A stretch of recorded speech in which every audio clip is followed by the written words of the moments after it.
Welcome back. Well, last week I asked if you wanted to take a look at the fancy schmancy antique mall basement. So that's what we are doing this weekend. And if you've noticed from the change of background scenery, I have retreated to the bedroom, not interestingly enough because of the heat this time, but because of the noise. My next door neighbor is taking down some trees.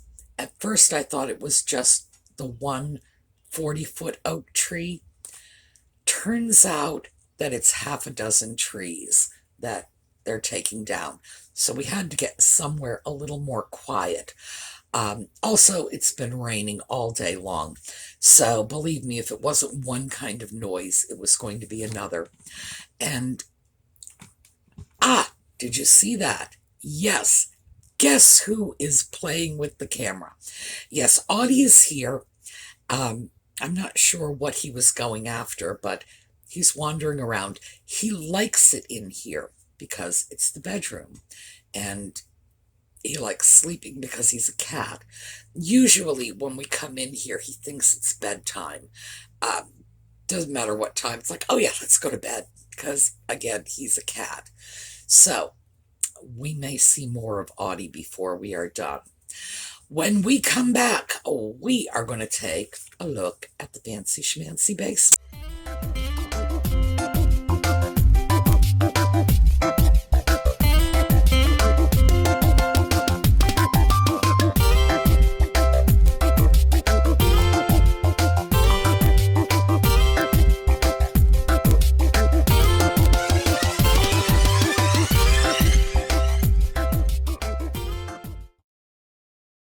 So first of all, I need to apologize for the very shaky filming on the clips that I took at the antique mall. It is very hot here now. In fact, when I was there, it was yesterday, it was over 100 degrees. So of course they were struggling to keep the place cool. It's an old building, and there were fans everywhere. The background noise wasn't difficult, but the fans were actually blowing things. So the film is very shaky. It was just, you can sort of see the fan reverberation in the camera. I have to apologize for that, and I hope you'll bear with me. They do a very good job of cooling the place off, especially for a large building like that, where I don't think they can open the windows. And, well, what can I say? It was over 100 degrees, so they were doing their best. When I went into the basement, I started prowling around some of the less accessible areas. Now, this is, when I say less accessible, it's just they're a little off the beaten path. They're little side rooms, things like that. Less prominent areas might be a better way to put it. And I was not there to buy. My goal was to film in the basement. I swore I wasn't going to buy anything, but you got to know that didn't last. So let me start off by showing you a really great piece of furniture that I found in the basement. This is an Art Nouveau settee, and I don't know what things are like in your area. In some parts of the country, in particular the area around the northern Midwest area, Chicago area, you see a lot of Art Nouveau furniture. Not so much around here, and this is a great piece. So we are back at the fancy schmancy antique mall, and I thought we would begin with this. Now we're in the basement, and the basement has things like art and clothing, and an Art Nouveau settee. We don't often see Art Nouveau furniture around here, so I thought it would be worth the time to give you a look at this. Now, that little crease right there that's temporary. There was a giant fish sitting on this. There's our giant fish. But here, it's curves, and then the floral designs and all the swirls. That is Art Nouveau. Along with this piece on the top, which, as you can see, is asymmetrical. That was another really big thing with Art Nouveau furniture, lack of symmetry. I think it's beautiful, and it's only $300. So, I'm going to have to think about that. But in fact, I've already grabbed something and shoved it in my bag. So when we get to a convenient spot, I'm going to take it out and show you what I got. So what did you think of it? I thought it was absolutely terrific. I was not expecting it. I was not expecting to run into furniture of any sort there. And that is just wonderful. I like Art Nouveau furniture a lot. It really appeals to me. Personally, I think it appeals to a lot of people. But that was such a nice piece. And if you'll notice, the curves. Art Nouveau furniture features a lot of curves. Asymmetry, that was another thing. The asymmetrical the leaf on the crest at the back of that settee. Beautiful. Wonderful little flowers. I thought that was just a sweet, sweet piece. And for $300, not bad. Really, that is not a bad price. If I were in the market for a new settee, boy, that would come home with me. Because I don't know if I mentioned this, but the last time I was there, not this past, but the previous trip, I found out they do delivery. So, something to think about. By the time I took a look at that Art Nouveau settee, I had already stuffed a few things in my bag. So, let's take a look at those pieces. All right, this is a German dresser tray. Now, the way we know it's a dresser tray and not something designed for serving food is, see that perfectly flat bottom? The piece is $8, by the way. If you have a flat-bottomed piece like this sitting on a table, you put hot food in the platter, and it transfers immediately through the porcelain down to your tabletop, which you don't want. So food service pieces have this little rim that keeps the hot food away from the table. So that's a good way to tell the difference between a platter and a dresser tray. Also, dresser trays were inclined to have these more romantic designs. You know, this wonderful group of roses. Very pretty. I like it. This is $9.89, so we're going to call it $10. This is a set of salt and pepper shakers on a tray. And the thing that is very appealing to me about this set of salt and pepper is not just the tray, but it's made in England, and I do not see a lot of these coming from England.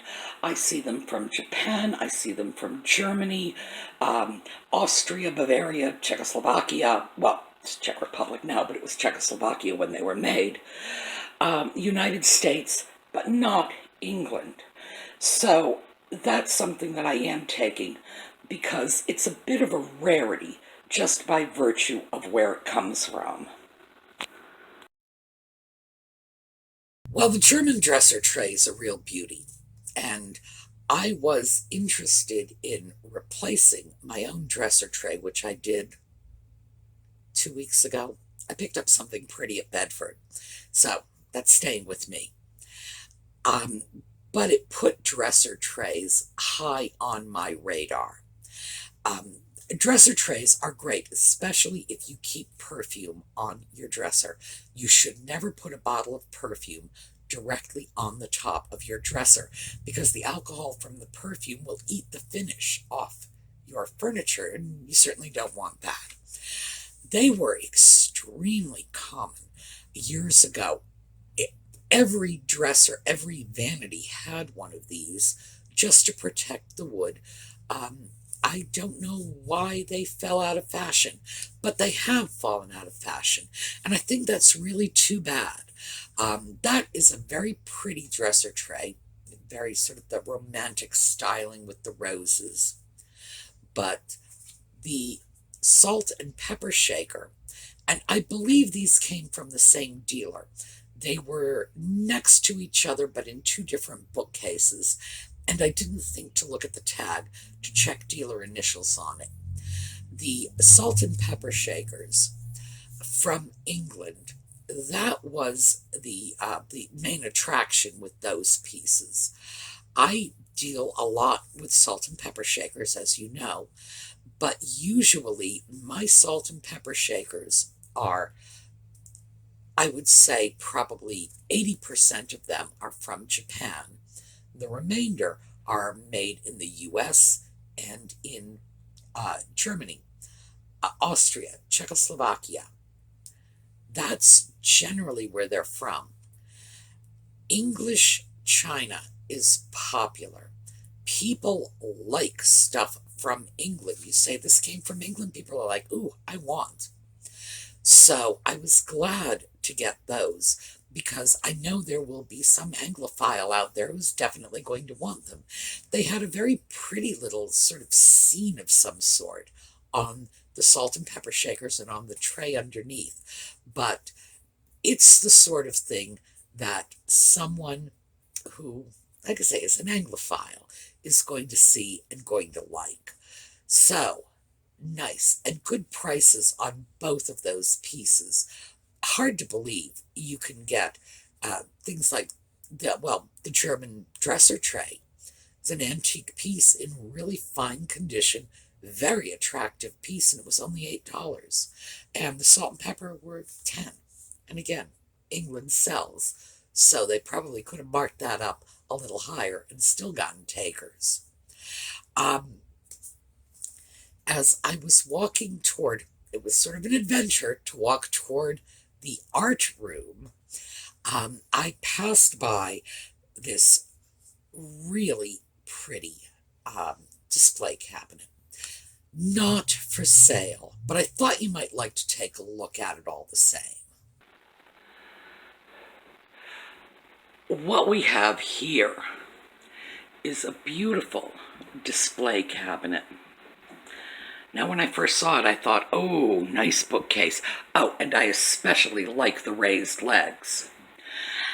Yes, the shelves are high, but you throw in one more shelf, and you've got a perfectly serviceable bookcase.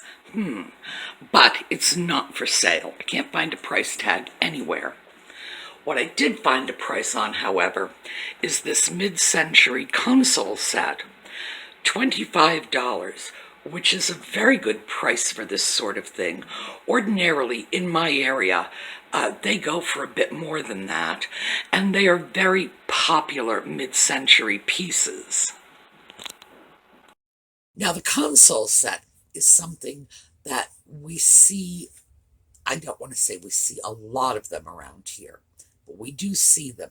They're usually much more expensive than that, to be honest with you. $25 for a console set is actually a very good price, because in other parts of the country, they sell for a lot more. So being able to get a console set for $25, if you want to put it on a large internet selling platform like Etsy or eBay, that would make sense. And that was a nice mid-century set. And as I walked away from that, speaking of mid-century, I almost walked right into this beautiful advertising piece. Now, this is the sort of thing I am used to seeing in the basement is large art pieces. This is an advertising piece for Lane Hope chests, and here's our lovely little woman hoping to be married. Oh look, her boyfriend is giving her the key so that she can stuff it full of linens. My goodness, we grew up in sexist times, didn't we? This piece is $250. Very interesting. Real serious slice of the times. Oh my, yes, the Lane Hope chest. There was a time when every young girl had to have a Lane Hope chest, which would be stuffed with their linens for their wedding. And I have a Lane Hope chest that I acquired, 2 years ago, I think. About 2 years ago. Maybe not quite that long ago.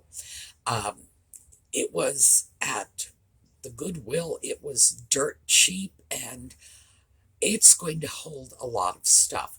I got it as a storage piece because I think these things are great for use as a combination storage piece / seating bench, coffee table, whatever. You can just stuff them full of everything and then set your coffee down on top of it or set your butt down on top of it. Very, very useful pieces. And pieces like that, usually when you find them, they go fast because everybody finds them very useful. But I did get quite a kick out of that sign. Yes, Lane, everybody's got to have a Hope chest. It's like, oh my goodness. They raised us to believe that we were not alive unless we were married. My goodness, what they did to us. All right, this one next up is just fun. Now, I already know this is not going to be to everyone's taste, but I had to share this with you. This is clearly like a rec room clean out. Somebody had this rec room from the 1970s. Please note, these lampshades are red. It's like plush. It's not even velvet. It's like fake fur. Look at the tables. We have this matching piece here, a bench with a little built-in table.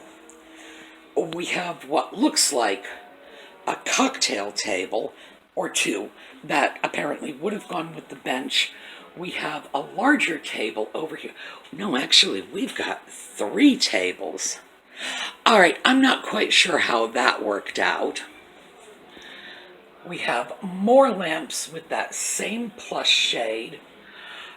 Over here, we have a bar, and this is not plush. This is sort of like a low nap, velvety sort of thing.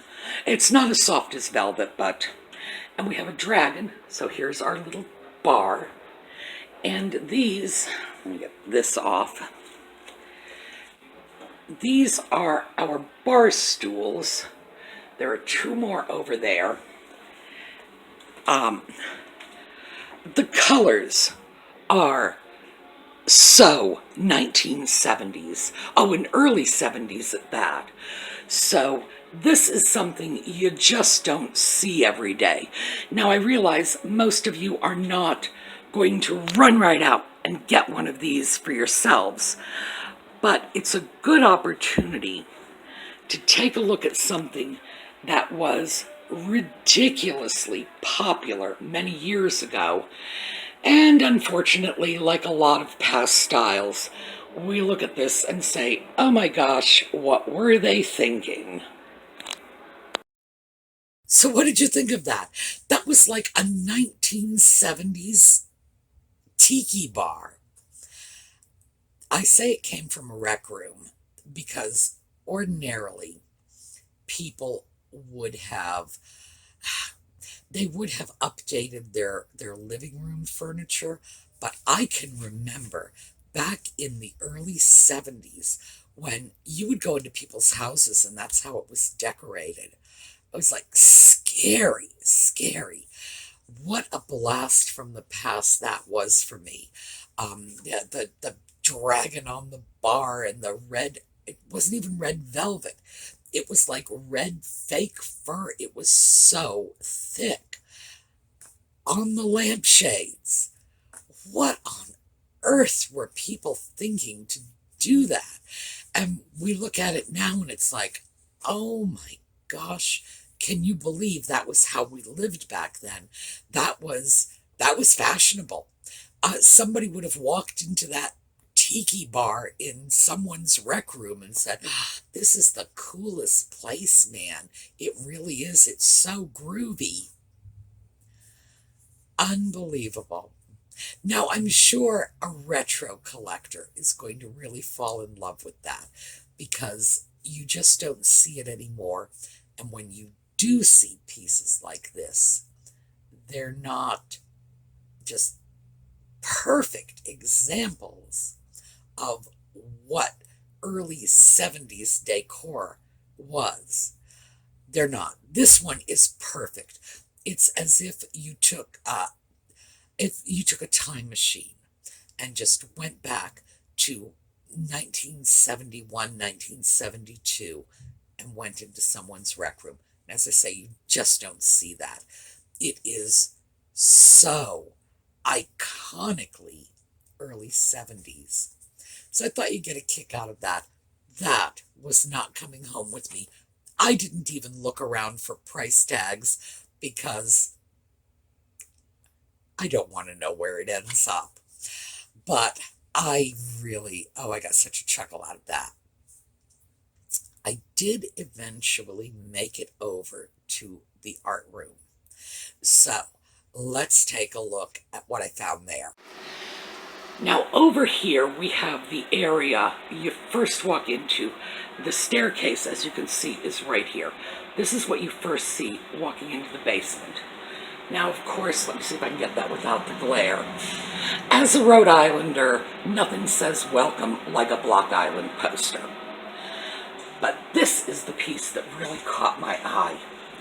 Ordinarily, I do not like this sort of abstract impressionist art, but I like that piece. $45.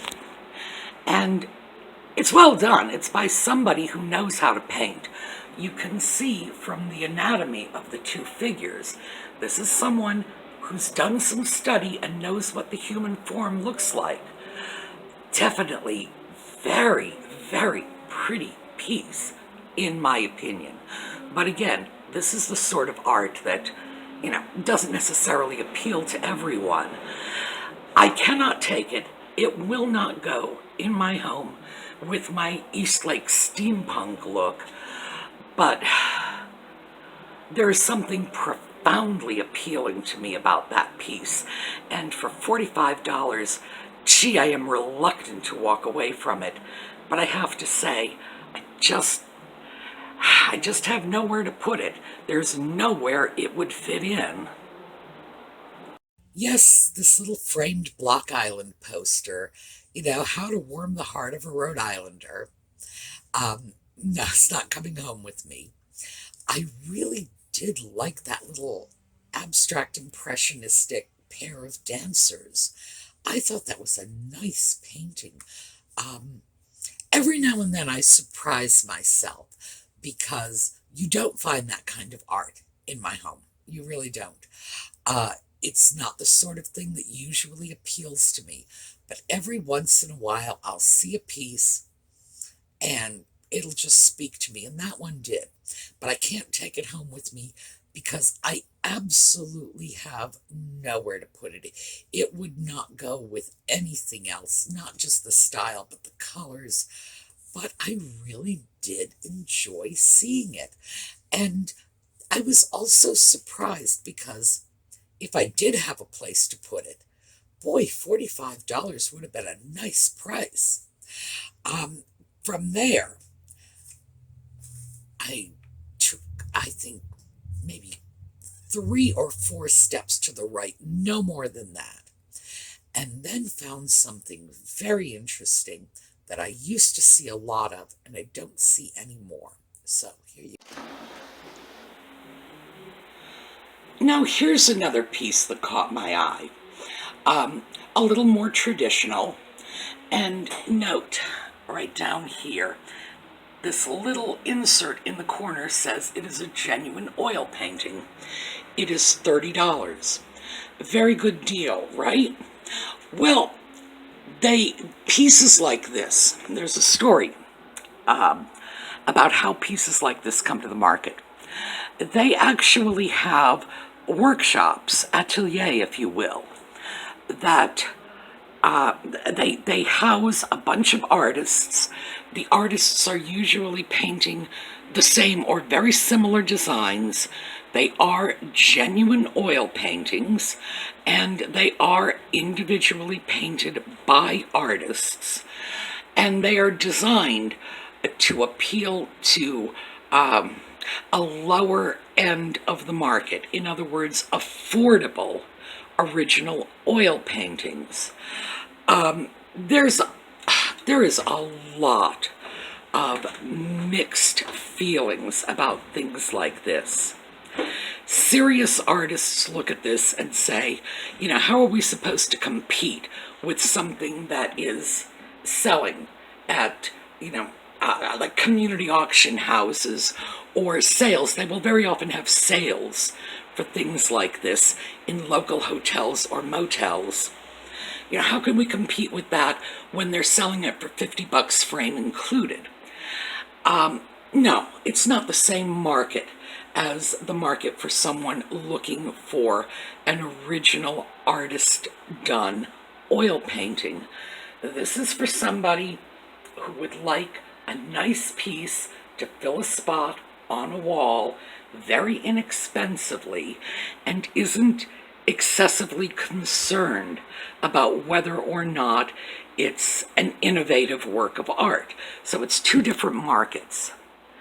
But that is something you will see, especially in the larger cities. When I lived in Washington, D.C., in Northern Virginia, they would have sales of pieces like this in the local hotels. And frankly, the prices were amazing. The works of art were competent. And I really felt everybody involved was getting a good deal. But is it something I'm going to take home with me? No. So this is something I have always referred to as hotel art. Mostly because when it was marketed in these large, like sales, the companies that produced the paintings would rent out hotels and sell the art there and advertise heavily in the local market. Come to Days Inn or Hampton Court or whatever, and you can get beautiful, sofa-sized oil paintings for $20 and so on. That was their advertising market strategy. They were selling original oil paintings at very low prices. Now, whether or not this is real art is a discussion I'm not ready to have with anyone. And the reason for that is because real artists, and I'm talking about the Renaissance masters, I'm not talking about just any ordinary random artist. Real artists had workshops where the artist, Caravaggio, for example, would be painting and walk away after they painted the facial features and leave their apprentices and their students to fill in the costume or the background or whatever.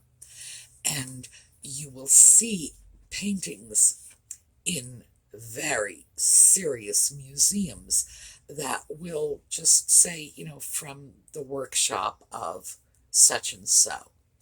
So, is that, and Is that an inauthentic way to create art? No. People have been doing this for centuries, and great artists have been doing it for centuries. Great artists also learn their craft by doing paintings like this in the schools of other artists. So I'm not prepared to say, good Lord, this isn't art. No, it's not for me to say. But are these great paintings? No, they are not.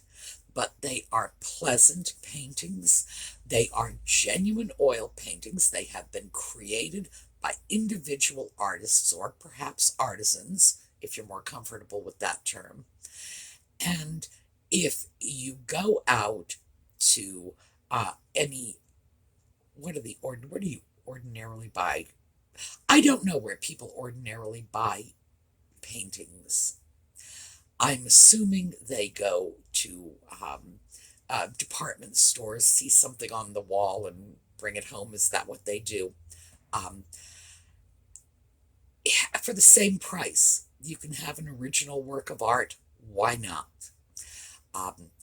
It just seems to me that it's a little snobbish to be saying, well, it's not a real work of art, it doesn't count.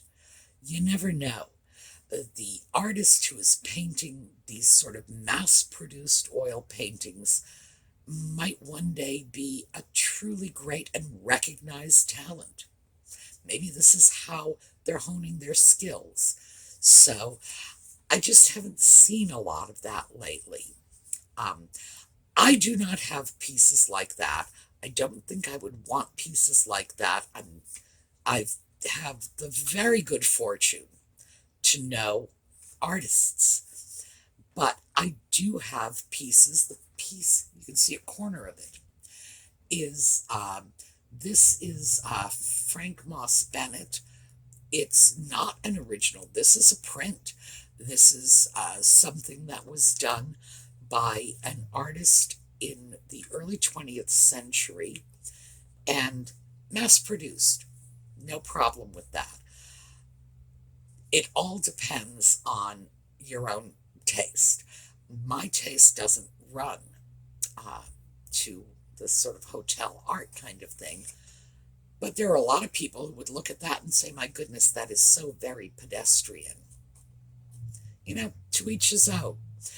But I did want to point that out because it was there, and I thought we should take a look at it. So, finally, because I'm starting to run short on time, I went over to another corner. I'm by no means done with the basement. This is just all we have time for today. And I saw this really interesting mix of stuff. A painting that it's probably acrylics that came from, I would say, the 60s, I'm guessing, by the haircut. A few Asian pieces, tapestry that someone hung on their wall, maybe back with that tiki bar, who knows. Velvet tapestries hanging on the wall were a very big thing in the 70s too. So let's take a look at those pieces. So they really do have just about everything here. Here we have a very large painting. It looks like acrylics. I'll have to go over and check. Of someone playing guitar. It's a young man, and judging by the hairdo, I'm going to guess 1960s. And right underneath it, we have a velvet tapestry, or rug, for all I know, that looks like it's an image of, you know, Scheherazade and 1001 Nights. We have a very pretty Asian image over here. I don't know if it's charcoals. I will take a look. And another Asian poster over there. So you have like a whole spectrum. Oh, isn't that pretty? All right, I am going to check these out, and I will let you know what prices we're looking at. Okay, these two are prints, numbered prints, and this one is signed. $45, $50. Let's see if we can figure out what this is. I'm not seeing a price on this, and because of the size, I'm reluctant to take it off the wall and look and see if there's something on the back. This is just a poster, $40. Let me see if I can get you a view that doesn't have light reflecting in it. Very nice. More pieces. This is a nice old frame, $36. And it looks like the images have been taken from a book or possibly a magazine and mounted and framed. That's very nice. That actually appeals to me, even though clearly it's not original art. But then again, remember, my home is Eastlake and steampunk, so of course that would appeal to me. Such an interesting mix. Those were nice pieces. They were signed and numbered prints, and signed and numbered prints are indeed collectible. The young man playing the guitar was an original piece. I would prefer the hotel art over something like that. And again, it's all about what you like. They have even more in terms of art. There are different kinds of things, and I did get a lot of footage of this, so we are going to pick up tomorrow where we leave off today. Meantime, have a terrific day. We're going to show one of our little slideshows on the way out, and I will see you all again tomorrow. We are going to go right back to the fancy schmancy basement.